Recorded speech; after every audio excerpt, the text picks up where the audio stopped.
This morning, an op-ed in the New York Post says parents' woke ideology is only pushing their sons toward conservative beliefs, arguing, quote, teens go against the grain, and the most rebellious thing a young person coming up in this ultra-progressive era when left-leaning politics are shoved down their throats by their schools, marketing campaigns, and celebrities can do, the only thing they can do is swing right. Meanwhile, despite more resources than any generation before them, Gen Z is struggling with mental health. 42% have a diagnosed condition, and 78% of those are battling depression, and 90% struggle with anxiety.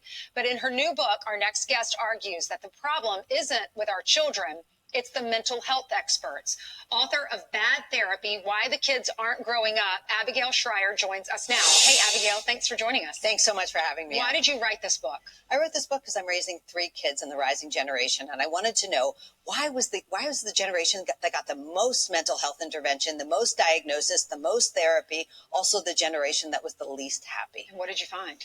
Well, I found that the interventions are counterproductive. All this feelings focus, all this talk of trauma, all this talk that they might have PTSD, we are talking kids into feeling unwell. And over half of them say their mental health is not good. They don't feel up to the tasks of adulthood, so they don't want to grow up. All right, so what can we do at home as parents? We can assert our own authority. Kids need guidelines. They need somebody in charge. And if they don't get it from us, well, they're going to go looking for it from radical sources, and we're seeing that. Give me an example when the kids are in charge. Well, they go running to BLM. They want, they're looking for daddy, essentially. They're looking for someone who gives them clear rules. They didn't get it from their therapeutic parents who always consulted their feelings, who avoided the word no.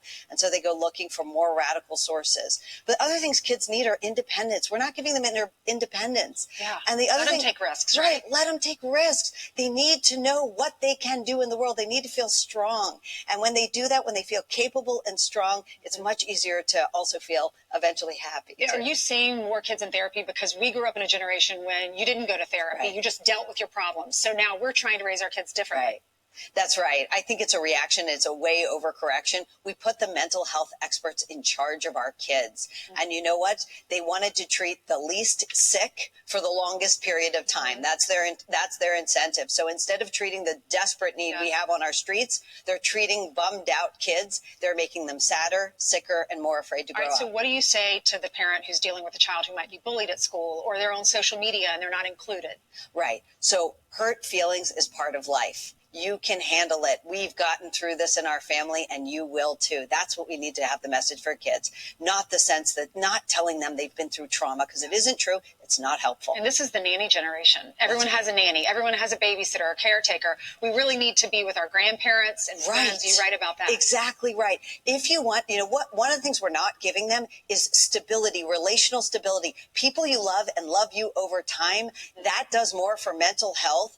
And certainly, the hired person to watch you, hired by mom, is no substitute. Yeah. You say don't coddle them, that they need to learn to deal with life on their own. My mom always said autonomy is the greatest thing you can teach your children. That's exactly Let them learn to stand on their own 2 feet. Thank you so much.